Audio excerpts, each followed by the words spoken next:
En este primer capítulo sobre el auge del Imperio norteamericano vamos a abarcar la etapa histórica que comprende desde su independencia hasta el fin de la Guerra Fría. Alguna gente pensará que la etapa unipolar posterior se puede interpretar como el cenit de su hegemonía y que debería incluirlo, pero en realidad, limitándolo hasta la Guerra Fría, ya me estoy cediendo, ya que desde finales de la década de 1960 ya empezó a presentar ciertas características de declive. De hecho, si hubiera que ponerle fecha, sería 1971, que fue el primer año en el que Estados Unidos registró un déficit comercial neto desde el siglo XIX. Según Giovanni Arrighi, es la crisis señal que marca el inicio del declive de la hegemonía norteamericana. Como ha ocurrido con otros imperios, ya en la fase media de la hegemonía empiezan a desarrollarse ciertas problemáticas a nivel interno que desembocarán en su declive definitivo. Por ejemplo, España, ya en el último tercio del siglo XVI, empezó a destruir su tejido productivo, a multiplicarse las bancarrotas y a dispararse el déficit. Aún así, la inercia de la hegemonía que presentaba le mantuvo en liza como una potencia indiscutible hasta 1648. Este vídeo y su posterior, centrado en su declive, se basa en un estudio de carácter académico que realicé con motivo de mi TFM, basado en un total de 61 libros y artículos junto a 55 páginas web que van desde autores con libros clásicos como Paul Kennedy, con su libro El auge y caída de las grandes potencias, a Emmanuel Todd con su libro El declive de Occidente, o Peter Turchin con su libro Final de la partida, élites contra élites y el camino hacia la desintegración política. Este vídeo no es el típico vídeo como los de Memorias de Pez, que trata de forma superficial los eventos históricos. Aquí vamos a tratar con una base historiográfica las bases estructurales de la hegemonía mundial norteamericana, que nos van a servir para entender la situación geopolítica mundial actual. Así que si realmente quieres comprender los motivos que mueven a la historia, quédate a ver este vídeo hasta el final y por favor apoya este canal por un like y suscríbete para que pueda hacer más vídeos como este que suponen mucha dedicación, ya que tan solo para documentarme para realizar este guión me ha supuesto 2 semanas de lectura, junto a otras previas que ya había realizado. En primer lugar, debemos de preguntarnos cuáles fueron los factores para su éxito. El más determinante fue el geográfico. Estados Unidos se encontraba aislado del sistema hipercompetitivo y militarista europeo, que desde la Guerra de los 100 años disputaba guerras hegemónicas de carácter sistémico, que dieron origen a la región históricamente más belicosa del planeta. Durante la Edad Media, hasta finales del siglo XIV y el siglo XV, se caracterizó por su orografía accidentada y la presencia de formas protoestatales que no tenían capacidad para establecer un poder central y tampoco presentaban ejércitos permanentes para establecer campañas de conquista prolongada. Permitió desarrollar y asentarse las bases para diferentes entidades político-culturales donde nunca se pudo establecer una hegemonía permanente de un reino o estado sobre los otros. En este sentido, Estados Unidos replicará la ventaja estratégica de su metrópoli, Gran Bretaña. Al encontrarse aislado, podía ahorrar en costes de seguridad continentales, a diferencia de las potencias europeas continentales. Respecto a la potencialidad de que emergieran rivales en su propia masa continental, Canadá, controlada por la corona británica, con una capacidad de expansión sobre la zona reducida debido a su sobreextensión, se encontraba encajonada en unas latitudes con temperaturas medias muy bajas que actuaban como un obstáculo para su desarrollo. En el sur se encuentra México, caracterizado por la inestabilidad política durante el siglo XIX y una economía con una élite bien asentada en prácticas rentistas y poco predispuesta al desarrollo industrial. El resultado obvio es que durante la guerra mexicano-estadounidense de 1846 a 1848, México no tenía prácticamente ninguna posibilidad militar real contra Estados Unidos en la guerra. Y uno de los factores decisivos fue la enorme inferioridad de armamento, logística y capacidad industrial. Por ejemplo, el ejército estadounidense utilizaba fusiles más modernos, muchos con percusores y disparos más fiables, mientras que México dependía en gran parte de armas antiguas, mosquetes de chispa, menos precisos y lentos. Su artillería era pesada y poco móvil y muchas piezas eran obsoletas, y dependía de importaciones difíciles de financiar y transportar. Prácticamente no tenía marina de guerra operativa. Además de diferencias organizativas, presentaba desorganización crónica, rivalidades políticas entre generales y falta de mando unificado, baja moral, pago atrasado, tropas mal entrenadas y mal equipadas. En el resto del territorio de América del Norte solo se encontraban los indígenas, que eran sociedades que evidentemente no suponían ninguna amenaza real y que fueron sistemáticamente masacrados. Aquí hay que recordar que tras la victoria británica sobre Francia en América del Norte, la corona emitió la Proclama Real de 1763, que establecía una frontera en los Montes Apalaches e impedía a los colonos expandirse hacia el oeste. Oficialmente, la medida buscaba evitar conflictos con las naciones indígenas y estabilizar las fronteras para así evitar la sobreextensión.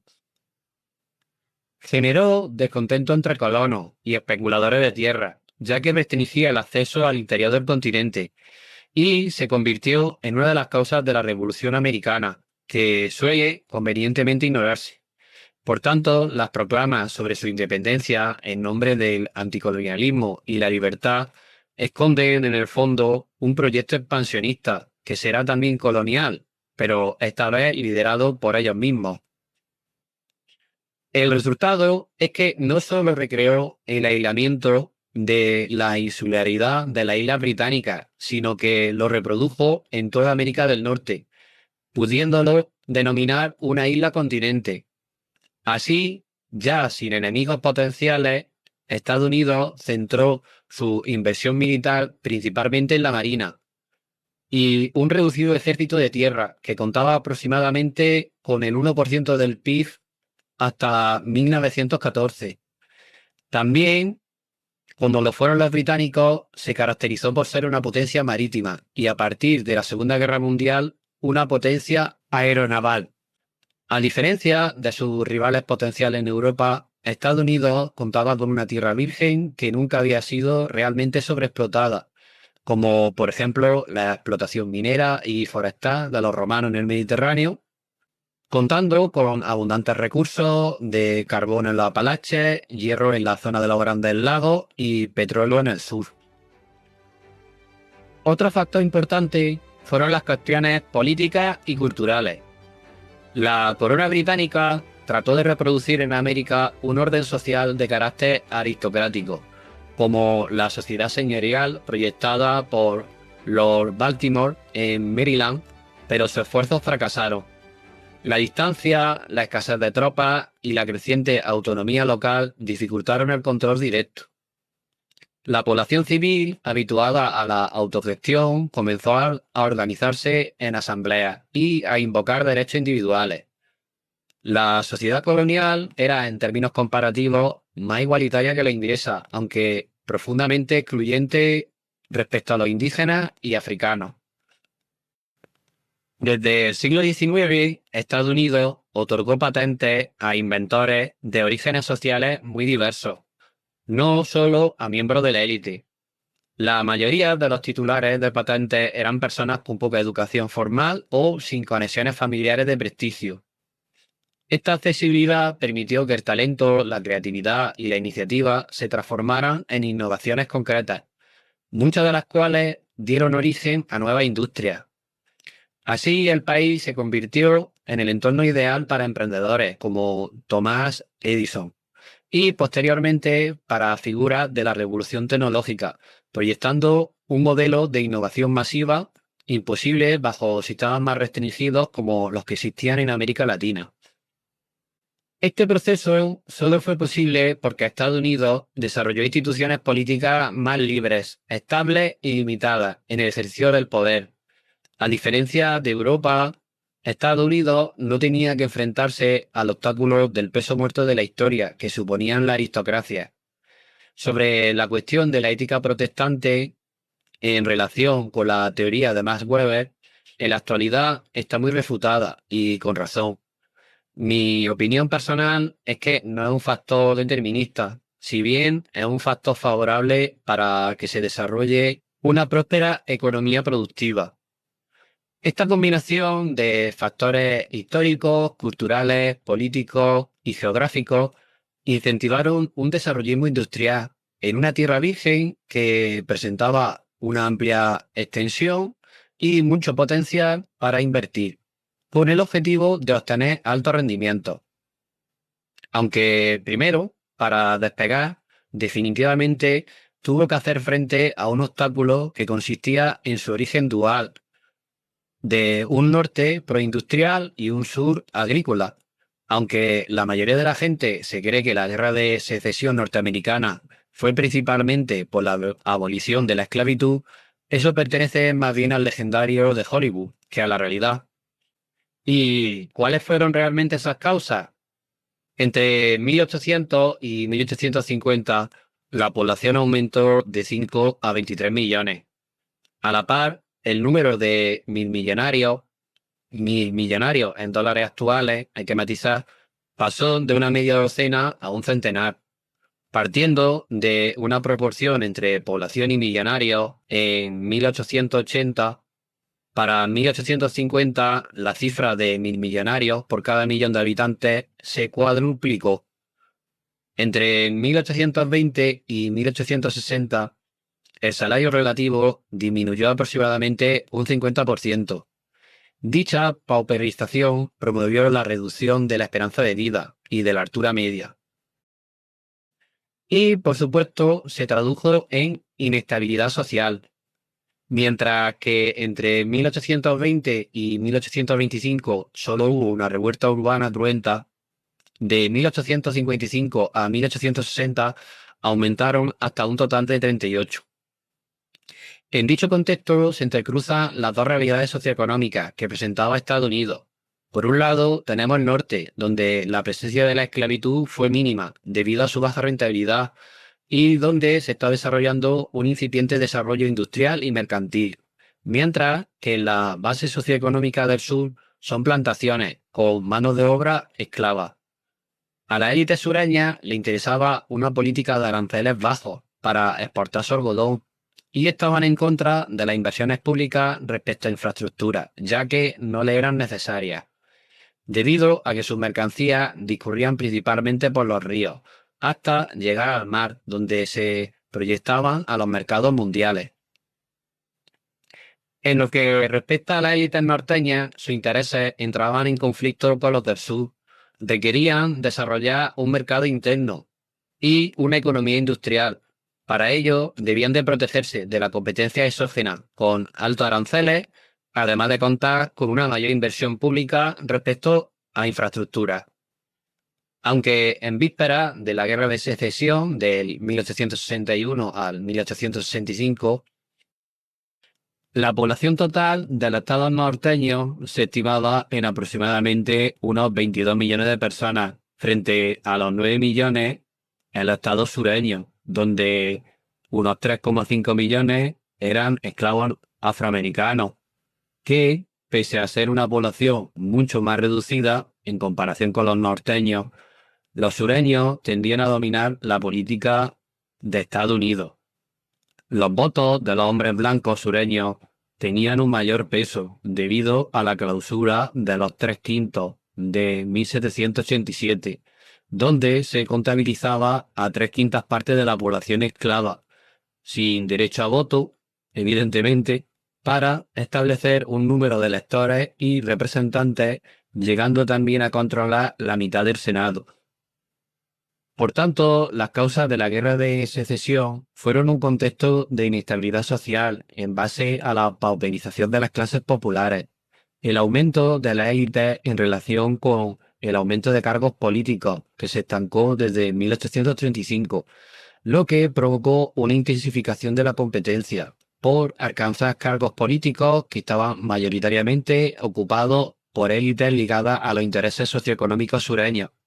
En realidad, el auténtico objetivo para prohibir la esclavitud fue eliminar la base del poder de las élites sureñas.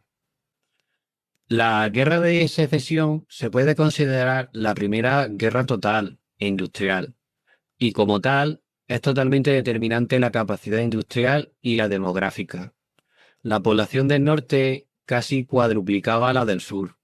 El norte contaba con unas 110.000 empresas manufactureras frente a las 18.000 del sur. La Confederación producía 36.700 toneladas de hierro colado, mientras que tan solo Pensilvania, que estaba dentro de la Confederación Norteña, producía más de 500.000 de toneladas, mientras que el norte contaba con unos 35.000 kilómetros de ferrocarril, el sur solo contaba con 14.000 kilómetros de ferrocarril. En definitiva, la gran asimetría respecto a población, infraestructuras, capacidad financiera e industrial entre el norte y el sur declinaron definitivamente la victoria para la Unión. Ahora hay que preguntarse cómo desarrolló su éxito económico. Una vez que fue subalternado el sur respecto a los intereses socioeconómicos del norte, a la par de la consolidación y, entre comillas, pacificación del oeste, se potenciará la tendencia ya existente previamente hacia un fuerte desarrollo económico. Hacia 1830 ya se encontraba en la sexta posición respecto a potencia industrial. La gran extensión doméstica, combinada con la evolución moderna de la tecnología que permitía una eficiente explotación de materias primas y rápidos transportes respecto a recursos y mercancías, dieron lugar a un gran mercado nacional. La gran abundancia de recursos y de tierras fértiles vírgenes, unos costes de seguridad reducidos, un foco que atraía al excedente de mano de obra europeo. Entre 1836 a 1914, más de 30 millones de europeos emigraron a Estados Unidos y también de capitales extranjeros, especialmente británicos, y cada vez más capitales domésticos. Una alta tasa de alfabetización fueron las razones para un desarrollo económico asombroso. Respecto a la inversión de capitales británicos, se reproduce una dinámica que ya existió previamente. Cuando una potencia hegemónica entra en declive, deja de invertir, sobre todo, en su propia economía, y empieza a enviar su capital al país que está en ascenso. Antes, esto ya pasó con los neerlandeses en su fase de financiarización de la economía, invirtiendo en Gran Bretaña, mientras que ellos ya estaban decayendo. Y luego ocurrió lo mismo con Gran Bretaña. Al iniciar su declive, se financiarizó cada vez más y dirigió su capital hacia Estados Unidos, la nueva potencia emergente. Respecto a su política aduanera, se practicó lo que el economista alemán Friedrich List denominaba proteccionismo de la industria en su periodo de infancia. Desde la década de 1830 a 1945, los derechos aduaneros en Estados Unidos respecto a la importación de productos industriales se encontraban entre los más altos del mundo. A lo que hay que agregarle que hasta el último tercio del siglo XIX presentaba un alto grado de protección natural debido a los costes de transporte, siendo el promedio de la tarifa aduanera de alrededor de un 45%. A partir del último tercio del siglo XIX, los barcos a vapor movidos por hélices ya han mejorado su eficiencia considerablemente y, por lo tanto, empezará a aumentar drásticamente la rentabilidad del transporte de mercancías a larga distancia por mar. Estados Unidos, además, contaba con una reducida mano de obra en relación con su territorio, Los salarios después de la guerra de secesión tendieron al alza, por lo que resultaba un gran incentivo la inversión en tecnología para ahorrarse en mano de obra, dando un empujón al PIB per cápita, aumentando aún más los salarios. Desde 1865 a 1898, la producción de trigo aumentó en un 256%, el azúcar refinado en un 460%, el maíz en un 220%, el carbón en un 800%, los raíles de acero en un 523%, la red de vías férreas en un 567%, la producción de petróleo crudo aumentó en un 67%. Y respecto a piezas fundidas de acero y lingotes, un espectacular 44.900%. Los costos menguantes del transporte, el uso intensivo de maquinaria agrícola y las extensiones de su área cultivada promovían que productos como el maíz, trigo, carne de buey, entre otros, fueran más económicos que en Europa. De hecho, gran parte para entender la crisis finisecular de 1873 a 1896 fue la introducción en los circuitos comerciales mundiales del cereal norteamericano, a unos precios con los que no se podía competir en Europa. Para 1914 era el mayor consumidor y productor de petróleo. Su consumo de energías fósiles era igual al del resto de potencias que aparecen en la imagen, y fabricaba y tenía más vehículos de motor que todo el resto del mundo. Estados Unidos, ya en vísperas de la Primera Guerra Mundial, era la mayor potencia económica del mundo. Entre 1860 y 1914 aumentó sus exportaciones en más de 7 veces, de 334 millones de dólares a 2.365 millones de dólares. En comparación, sus importaciones aumentaron solo 5 veces, debido a sus altos aranceles, de 356 millones de dólares a 1.896 millones de dólares. La afluencia de hierro, máquinas y acero americano terminó provocando alarma en Europa, llegando incluso el Kaiser Guillermo a proclamar a otros líderes europeos que debían unirse frente al desleal coloso comercial americano. ¿Esto en qué os recuerda? ¿En algo al presente? Porque es exactamente lo mismo que está ocurriendo hoy en día con China. Para 1915, la producción económica de Estados Unidos era superior a la del resto de potencias europeas. La tendencia se aceleró después de la Primera Guerra Mundial, debido tanto a las pérdidas económicas y de mano de obra junto a las dislocaciones sufridas.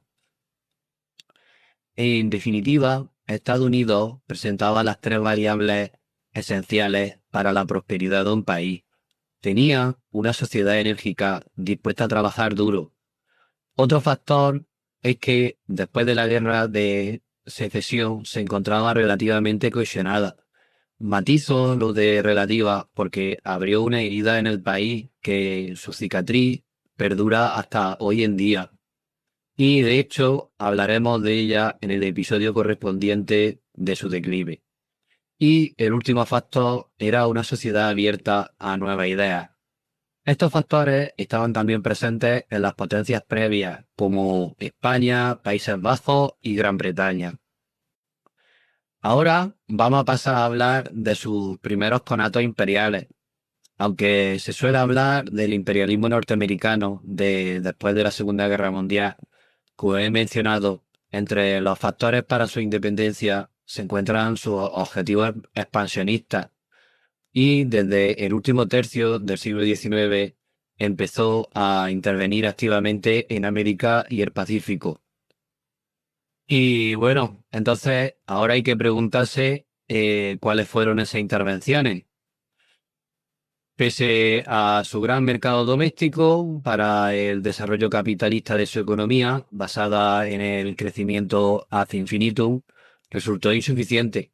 Sectores de la élite empezaron a hacer lobby con el objetivo de dar salida segura a la superproductividad agraria y de sus fábricas. La presión de los sectores industriales y agrícolas se entremezclarán con el excepcionalismo americano, el destino manifiesto e ideas relacionadas con el darwinismo social, en base a la doctrina Monroe, que proclama que América era para los americanos, un eufemismo que significaba que América era para los norteamericanos. Entre 1865 y 1914, Estados Unidos realizó varias intervenciones militares y acciones imperialistas con el objetivo de establecer un área de influencia en el hemisferio occidental y el Pacífico. El presidente Andrew Johnson apoyó al presidente mexicano Benito Juárez contra el emperador Maximiliano, impuesto por Francia. Estados Unidos proporcionó apoyo diplomático y armamento a las fuerzas republicanas de Juárez, contribuyendo a la derrota de Maximiliano y la restauración de Juárez en el poder. Durante la presidencia de Ulysses S. Grant, se realizó un intento de anexionarse la República Dominicana entre 1869 y 1870. La Marina intervino para proteger los intereses económicos estadounidenses en la isla, aunque finalmente la anexión fue rechazada por el Senado de Estados Unidos. En 1893, los empresarios estadounidenses planearon un golpe contra la monarquía hawaiana. Los marines estadounidenses desembarcaron y apoyaron el golpe, lo que llevó a la abolición de la monarquía y eventualmente a la anexión de Hawái en 1898. Tras varios intentos de compra de la isla de Cuba que España rechazó, en 1897 el presidente William McKinley intentó de nuevo su compra, volviendo a obtener una negativa. Para 1989, los imperios mediáticos de Estados Unidos, estando a la cabeza los magnates Pulitzer y W.R. Hearst, mediante el uso de la prensa amarillista, consiguieron generar una opinión pública favorable para la intervención militar en la isla. La fortuita, entre comillas, explosión del Maine el 15 de febrero de 1898, que se encontraba anclado en La Habana, causó el fallecimiento de 256 de sus 355 tripulantes, sirviendo como un evento excusa para el inicio de la guerra hispano-estadounidense, acusándoles de ser los españoles de haber sido los responsables. El gobierno español ofrecieron una comisión conjunta para investigar el origen de la explosión, a lo que los norteamericanos se negaron, afirmando rotundamente que había sido un acto de terrorismo por parte de España. Tras una cómoda victoria para Estados Unidos, se firmó el Tratado de París, por el cual España renunciaba a su control de Cuba, Guam, Puerto Rico y las Filipinas a Estados Unidos. España, durante esa época, era, digamos que como un tonto con una piruleta que tiene como vecino a un ladrón que le triplica en tamaño. Las élites políticas españolas del siglo XIX vivían desconectadas de los cambios internacionales, carecían de un proyecto económico coherente y no elaboraban políticas de largo alcance. España mantuvo un modelo rígido y centralizador en Cuba y Filipinas, sin ofrecer soluciones de autogobierno cuando ya era más que evidente que otras potencias estaban adoptando un enfoque distinto. Por ejemplo, Gran Bretaña ya era consciente de que el modelo colonial que mantenía en Canadá y Australia era insostenible y, por lo tanto, había iniciado un proceso de concesión de autogobierno responsables a colonias de poblamiento, como he mencionado, a Canadá y Australia, lo que favoreció la lealtad dentro del marco imperial. Sin embargo, España persistió con una concepción rígida y represiva de la autoridad metropolitana. El resultado era bastante predecible. una gran potencia industrial y expansionista que ya había manifestado sus intenciones con la doctrina Monroe, no iba a dejar en su periferia territorios coloniales de una metrópoli subdesarrollada como España. Tras muchas noches de pasear por la Casa Blanca, rogando guía y consejo a Dios Todopoderoso sobre qué hacer con la isla, McKinley optó por la anexión, para aprovechar la oportunidad de civilizar a unas razas inferiores de la Tierra. Rudyard Kipling lo llamó la carga del hombre blanco. Las Filipinas presentaban el interés geoeconómico de ser la entrada al mercado chino. Tras la cesión de Filipinas, surgió una insurrección filipina contra el dominio estadounidense. Entre 1899 y 1902, Estados Unidos libró una guerra brutal para sofocar la rebelión filipina y establecer el control colonial sobre la isla. Se realizaron tácticas ya perfeccionadas durante la lucha con los indígenas norteamericanos. Se destruían poblados completamente y mataba a todos sus habitantes.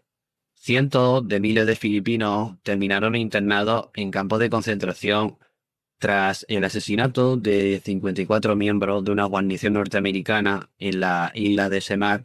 El coronel Jacob Smith ordenó el asesinato de todos los habitantes mayores de 10 años, estimándose que entre 2.000 y 2.500 filipinos perdieron la vida.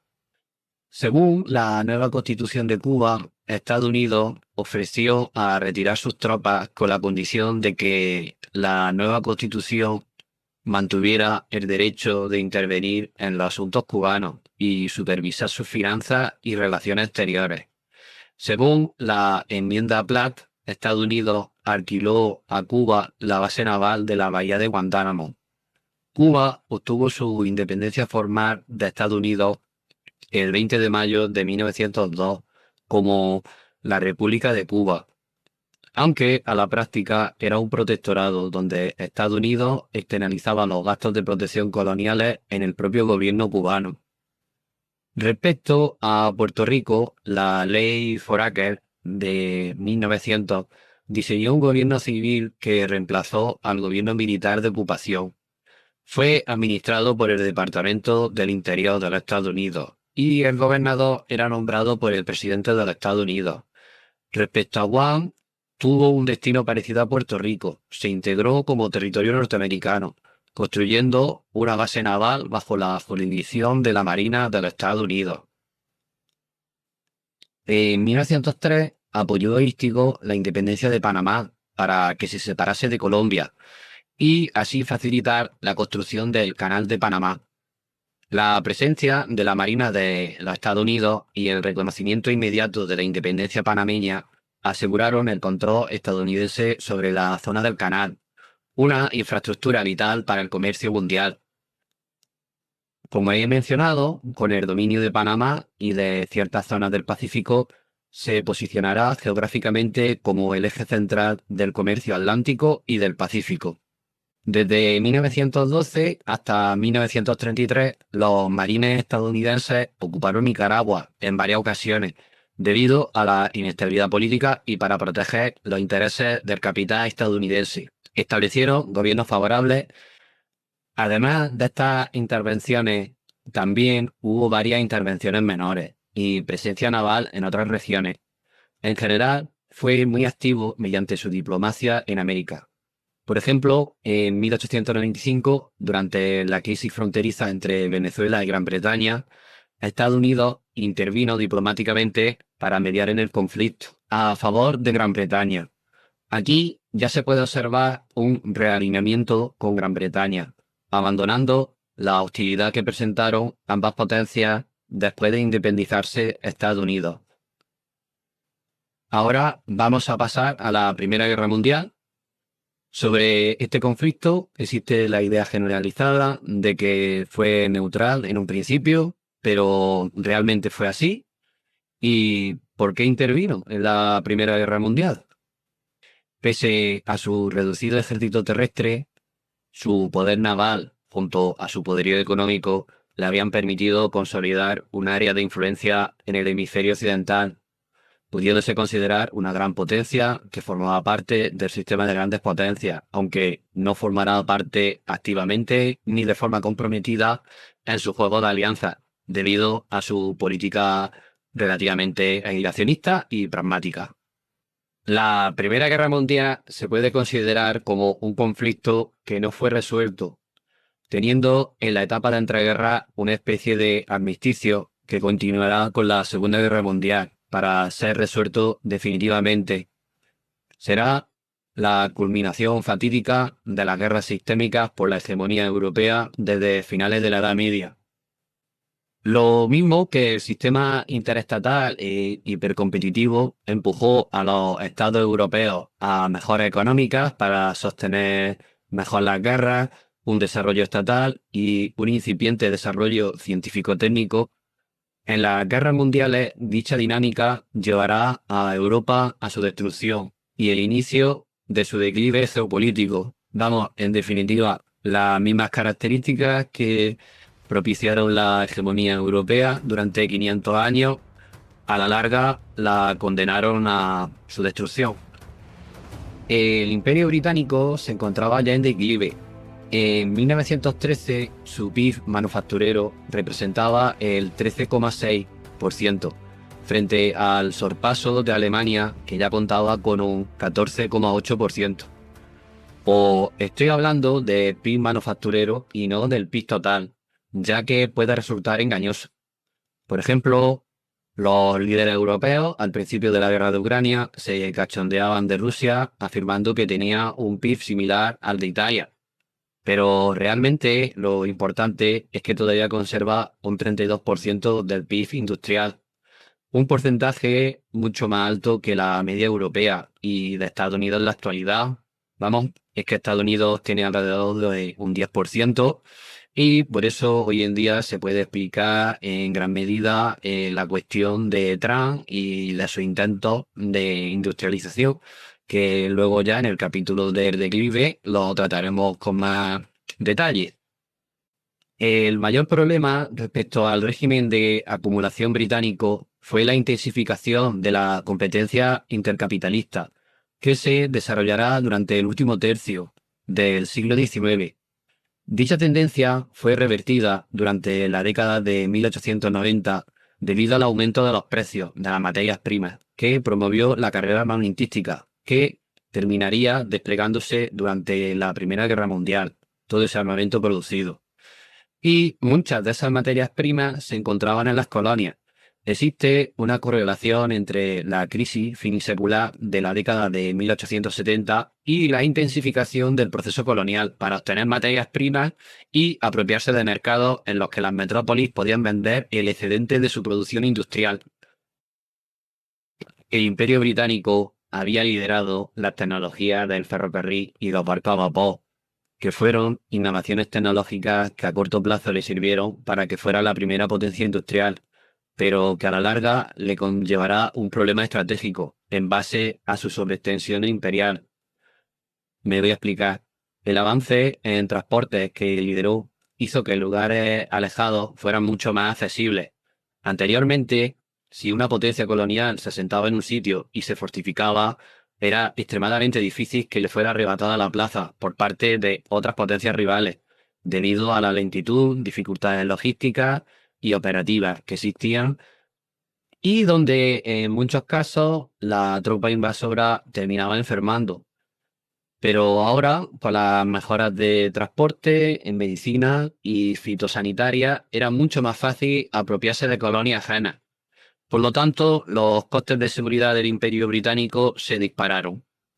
En definitiva, la casuística que condujo inexorablemente hacia la Primera Guerra Mundial se puede interpretar como un caso más de la trampa de Tucídides, acuñada por Graham de Allison, que consiste básicamente en una potencia en declive que se enfrenta a la hegemonía de una nueva potencia que está en ascenso. En este caso tenemos a Gran Bretaña, que a principios del siglo XX se encontraba ante una pérdida de poder relativo respecto a la revisionista Alemania, que durante el gobierno del Kaiser Guillermo II había desplazado la Realpolitik de Bismarck hacia una Weltpolitik, que consistía en una política militarista más agresiva, donde se empezará a desarrollar un poder naval que rivalizará con la hegemonía en decadencia de Gran Bretaña.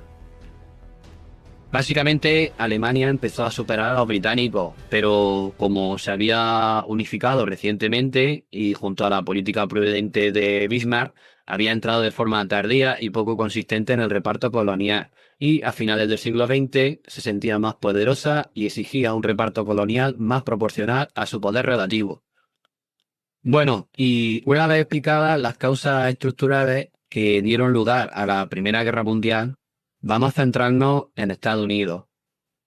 La mayoría de la opinión pública en Estados Unidos sentía mayor simpatía por los aliados que por las potencias centrales, mientras que el gobierno, pese a la promesa de Wilson de mantenerse neutral de pensamiento y de obra, sus fuertes relaciones financieras y comerciales con Gran Bretaña y Francia pronto deshacerán dichas pretensiones. Entre 1914 y 1917, año en el que Estados Unidos terminó entrando en el conflicto, los bancos norteamericanos prestaron al bando de los aliados unos 2.500 millones de dólares, mientras que a las potencias centrales solo 27 millones. Durante 1916, Estados Unidos vendió a Gran Bretaña y Francia artículos estimados en un valor de 3.000 millones de dólares, mientras que Austria-Hungría y Alemania solo les vendió 1 millón. Wilson cada vez se encontraba más interesado en intervenir directamente con el objetivo de participar en la remodelación del mundo de posguerra, mientras que al sector financiero le interesaba que los aliados vencieran para así poder devolver las deudas contraídas y sectores industriales beneficiarse del aumento de demanda por la participación directa en la guerra. El único inconveniente era la opinión pública, que mayoritariamente era antibelicista en la sociedad norteamericana, para la cual se creó una agencia de propaganda oficial, el denominado Comité de Información Pública, con el objetivo de desplazar la opinión pública existente hacia la opinión publicada por sectores industriales, financieros, con influencia mediática y política. Se reclutó un comité de unos 65.000 voluntarios para la misión de pronunciar discursos patrióticos a favor de intervenir en la guerra. Desarrollaron un relato con el marco cognitivo de democracia, correlacionándolo con el americanismo y el progreso, frente a la autocracia ligada a la barbarie imperial de los hunos, que eran los alemanes. Este marco cognitivo ha solido ser reciclado en conflictos posteriores. De hecho, actualmente la propaganda de la Unión Europea vende un marco muy parecido para apoyar a Ucrania. Los periódicos siguieron la misma senda propagandística que realizaron en 1898, haciendo uso incluso de documentación falsa. Sobre la cuestión de la documentación falsa, también se hará uso frecuente en otros conflictos posteriores, que cuando toque los detallaremos. Muchos académicos e historiadores apoyaron la difusión de propaganda bélica, mientras que los profesores que hablaban en público en contra de la guerra, en muchos casos fueron despedidos. Con el objetivo de reprimir las voces disidentes, el Congreso aprobó la Ley de Espionaje de 1917 y la Ley de Sedición de 1918, que básicamente eran medidas represivas. La dinámica de manipular y redireccionar la opinión pública, especialmente para justificar sus intervenciones militares, como he mencionado, son unas prácticas que se mantienen hasta la actualidad. La reanudación del gobierno alemán de ataques submarinos en las aguas costeras de los alrededores de las islas británicas, incluyendo los buques norteamericanos, junto con la filtración de un telegrama enviado a México por parte del ministro alemán de Relaciones Exteriores, Arthur Zimmermann, donde se ofrecía a México un generoso apoyo financiero para entrar en guerra contra Estados Unidos, resultó ideal para enfurecer a la opinión pública. Finalmente, los Estados Unidos entró en la guerra el 6 de abril de 1917. Como se puede apreciar en la gráfica, la entrada de Estados Unidos en el bloque aliado supuso una determinante ventaja respecto a mano de obra, capacidad económica e industrial, en una guerra industrial caracterizada principalmente por ser una victoria por desgaste del enemigo. Los norteamericanos no intervinieron significativamente hasta antes de 6 meses de finalizar la guerra. Sin embargo, la entrada de casi 4 millones de efectivos estadounidenses supuso un gran apoyo para las mermadas tropas y su baja moral. Ante tal balón de oxígeno, el frente alemán terminó colapsando. Por parte de Estados Unidos, murieron aproximadamente 116.000 soldados y un poco más de 200.000 resultaron heridos. Unas cifras irrisorias si las comparamos con el resto de los principales actores. Durante 1850 a 1914, el endeudamiento e inversión extranjera de los Estados Unidos fue en total de unos 3 billones de dólares. Durante el mismo periodo, Estados Unidos efectuaron pagos netos en concepto de dividendos e interés por un total de casi 6 billones de dólares. Los mayores acreedores eran los británicos, que veían una salida muy rentable a su excedente de capital. Como consecuencia de dicha dinámica, la deuda de Estados Unidos pasó de 200 millones de dólares en 1843 hasta los 37.000 millones de dólares en 1914. Sin embargo, la Primera Guerra Mundial invirtió dicha tendencia. La alta demanda de maquinaria, materias primas y armamento en un gran porcentaje fue proporcionada por Estados Unidos, y su compra promovió la erosión de los títulos británicos sobre las rentas producidas en los Estados Unidos y el creciente aumento de los títulos detentados por los Estados Unidos en relación con los activos y rentas británicas. Por consiguiente, cuando finalizó la guerra, Estados Unidos había recomprado a precio de saldo muchas de las enormes inversiones en su economía doméstica durante el siglo XIX y había acumulado grandes cantidades de créditos de guerra. Gran Bretaña y Francia debían la mayor parte de los 9 billones de dólares concedidos como créditos de guerra a Estados Unidos. Wilson fue conocedor de los diversos pactos secretos entre los aliados con el objetivo de repartirse áreas de influencia una vez finalizada la guerra. Sin embargo, esperaba ingenuamente que, debido al alto grado de endeudamiento que presentaban respecto a Estados Unidos, los aliados cedieran ante sus condiciones. Wilson propuso el programa de los 14 puntos, que apostaba por el desarme, la autodeterminación dentro del contexto europeo, aunque luego un poco más tarde será utilizado por las colonias, la libertad en los mares, el libre comercio y una sociedad de naciones. Finalmente, los 14 puntos tuvieron una modesta influencia en los tratados.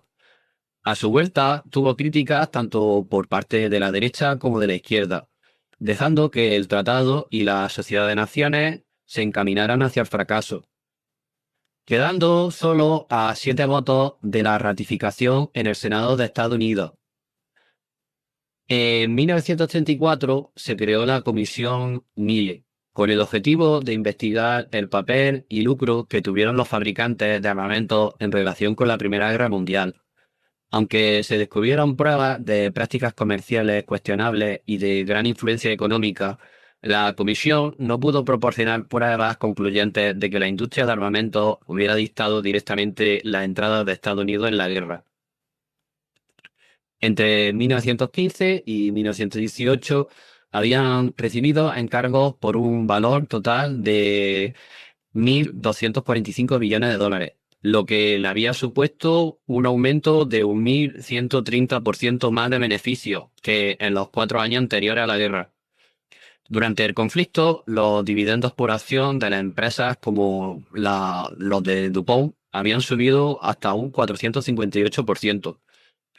Las investigaciones ayudaron a alimentar el sentimiento aislacionista de Estados Unidos y contribuyeron a la aprobación de las leyes de neutralidad de la década de 1930, destinadas a mantener a Estados Unidos fuera de futuros conflictos europeos. En Europa, la pérdida de mano de obra, déficit de nacimiento, devastación y pérdida, además de la dislocación económica que promovió la Primera Guerra Mundial, fue el inicio del fin para el declive de la hegemonía europea y en concreto de la británica. En un enfrentamiento entre la hegemonía británica en declive y el candidato alemán a sustituirle, probablemente Alemania hubiera vencido. Sin embargo, los británicos consiguieron revertir dicha tendencia gracias a su juego de alianza y en especial aliándose con Estados Unidos y Rusia. El orden colonial estaba empezando a mostrar síntomas de inestabilidad, pues estaban empezando a madurar movimientos indígenas que exigirían inicialmente un trato más equitativo y mayor autonomía, algo estructuralmente contradictorio por la lógica extractivista que tenía el colonialismo. La negación y reacción represiva de las metrópolis ante tales demandas se derivara hacia la vía de los nacionalismos independentistas y de movimientos de resistencia que agravarán aún más los costos de seguridad, haciendo definitivamente inviables económicamente las colonias, que fue realmente el motivo para la descolonización. A partir del siglo XX, para establecer nuevas hegemonías, era necesario contar con una gran extensión territorial doméstica que sirviera de base para desarrollar una economía nacional muy potente. En dicho sentido, Rusia contaba con un gran territorio doméstico. Sin embargo, todavía no había explotado su potencialidad económica. Habrá que esperar a las vísperas de la Segunda Guerra Mundial para que empiece a desplegar su potencialidad. Mientras, en Estados Unidos, además de un gran territorio doméstico, desde finales del siglo XIX ya había empezado a desplegar su gran potencial económico. El rediseño del orden internacional de base anárquico, que necesitaba la labor de gendarmes para establecer un orden mediante una jerarquía en base a relaciones de poder, quedó ordenado de forma artificial. Las potencias en declive de Gran Bretaña y Francia mantendrían su labor como gendarmes para la cual ya no estaban capacitadas por su pérdida de poder relativo. Es más, es que ampliaron sus posiciones coloniales en una etapa en la que ya estaban empezando a ser insostenibles y en definitiva lo que hicieron fue una huida hacia adelante. Los sustitutos naturales deberían haber sido Rusia y especialmente Estados Unidos. Sin embargo, con su relativo aislamiento, decidió no participar en la Sociedad de Naciones, junto a la Revolución Bolchevique, que también dejó a Rusia aislada por el rechazo que promovía su naturaleza revolucionaria en el orden burgués internacional, donde hubo países, entre los que se encontraba Estados Unidos, que apoyaron al bando de los blancos durante la Guerra Civil Rusa, llevando en total unos 13.000 soldados estadounidenses. La filtración de los pactos secretos por parte de los bolcheviques para repartirse áreas de influencia junto a las nacionalizaciones con participación extranjera y su negativa a pagar deudas contraídas por el zarismo también fueron agravantes para enrarecer su relación con las potencias aliadas. Con los dos candidatos naturales a gendarmes fuera de juego, la incapacidad de Gran Bretaña y Francia, junto al revanchismo que promovieron los diversos tratados para concluir la Primera Guerra Mundial en las potencias revisionistas como Japón, Alemania e Italia, que vamos, en Italia se consideró una victoria mutilada, ya que al final no se le concedió lo prometido en el Tratado de Londres, dieron lugar a una base estructural para un orden internacional inestable. Aunque hubo cierta tendencia a una relativa estabilidad durante la década de 1920, el crash de 1929 fue la chispa que hizo implosionar el débil orden internacional establecido. La ineficacia que terminó mostrando la Sociedad de Naciones no era per se, sino más bien sintomático de la impotencia como gendarmes de Francia y Gran Bretaña. Algo similar podemos observar hoy en día con las Naciones Unidas. Ahora vamos a pasar al crash de 1929. Aquí es de vital importancia comprender las causas estructurales que dieron origen al crash de 1929 y las vías y soluciones por las que optó Roosevelt, y así podremos establecer un paralelismo con el crash de 2008, que se resolvió, a diferencia del crash de 2029, con una huida hacia adelante de la élite financiera protagonizada por la falsa esperanza que supuso Obama. Si Obama hubiera hecho una medida en la línea de Roosevelt, posiblemente la sociedad norteamericana no se encontraría en la actual situación de descomposición social. La economía estadounidense en los años 20 tenía como principal debilidad un sistema financiero todavía inmaduro y fuertemente dependiente de Londres. La Reserva Federal y Wall Street colaboraron con la Citi y el Banco de Inglaterra para restaurar el patrón oro, pero los intentos de estabilización monetaria generaron el efecto contrario. Las medidas de emergencia adoptadas por los gobiernos, como moratorias, controles comerciales y acuerdos bilaterales, terminaron estrangulando el comercio internacional. Durante la década de 1920, Estados Unidos incrementó su productividad más rápido que sus deudores, aumentando así los desequilibrios y dificultando el pago de las deudas. Hacia finales de los años 20, las inversiones y préstamos estadounidenses en el exterior habían alcanzado más de 8.000 millones de dólares, alimentando flujos de capital cada vez más especulativos. En 1929, la Reserva Federal elevó la tasa de descuento al 6%, encareciendo el crédito y debilitando la financiación especulativa en bolsa. La caída de demanda de acciones precipitó ventas masivas y el colapso bursátil.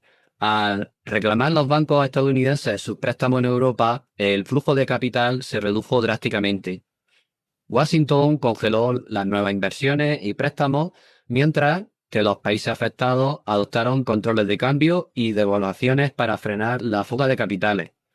La suspensión del patrón oro vinculada a la libra en 1931 desarticuló el sistema monetario internacional y empujó a los países hacia el proteccionismo y los acuerdos bilaterales.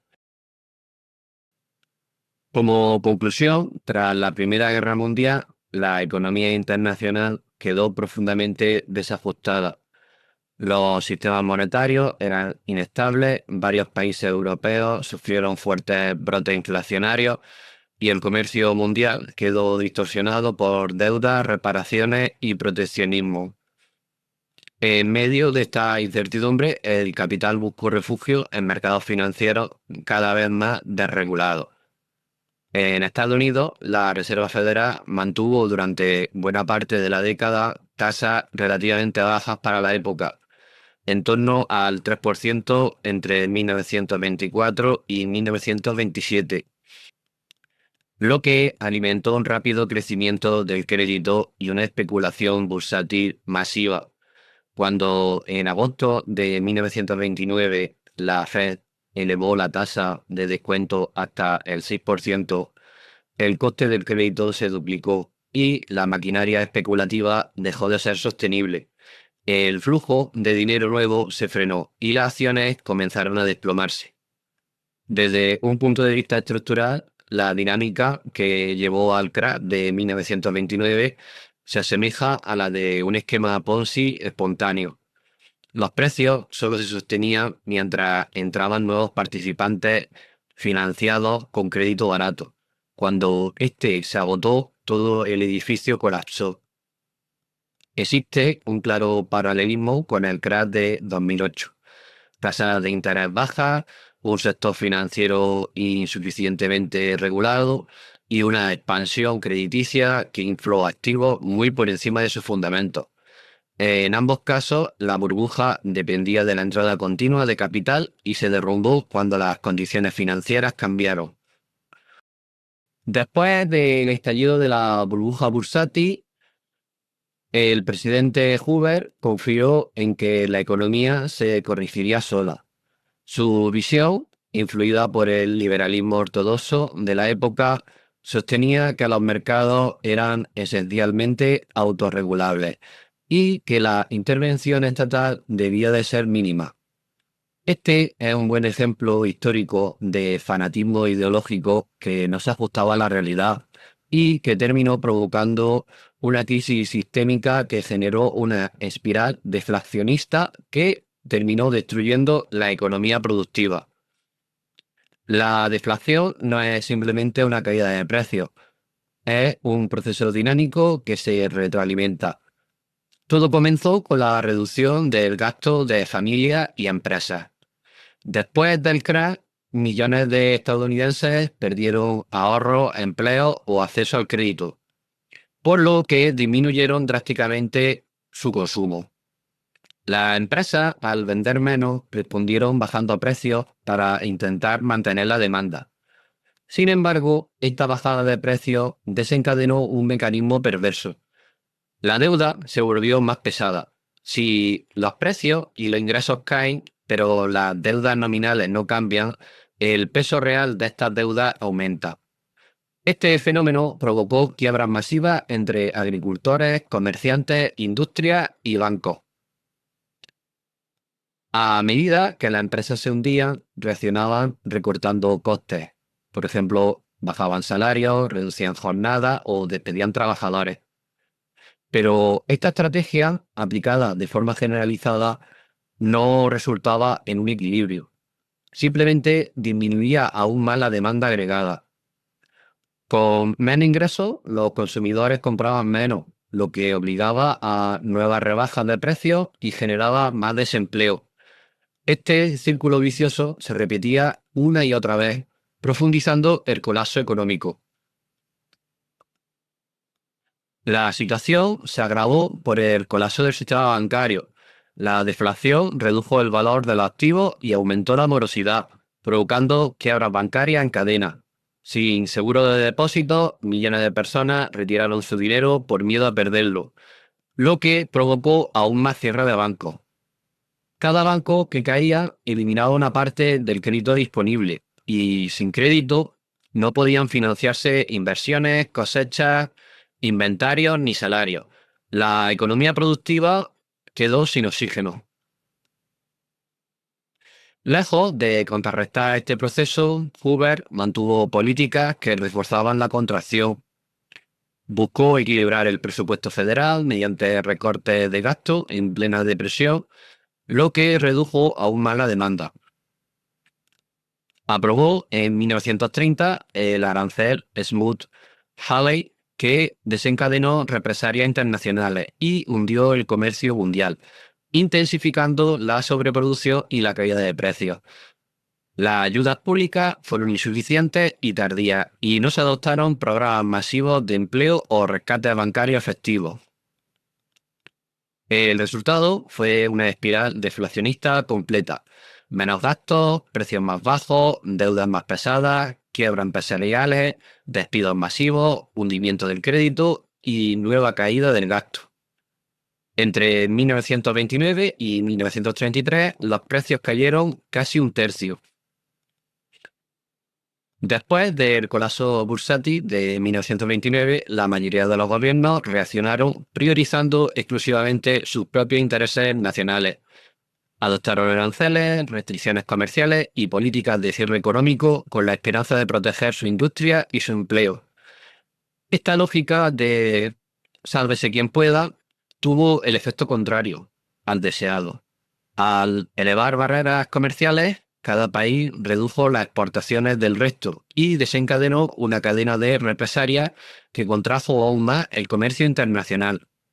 En pocos años, el volumen global de intercambio se desplomó, lo que agravó la caída de productos y los precios.